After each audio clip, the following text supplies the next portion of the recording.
because a lot of times I've been guilty of it as well, where you forward a meeting on and thinking that person needs to be there and they don't.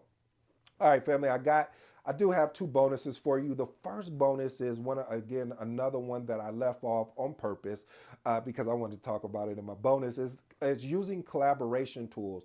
You know, tools like Google Docs or Zoom, they have a lot of good I said Google Docs, Miro.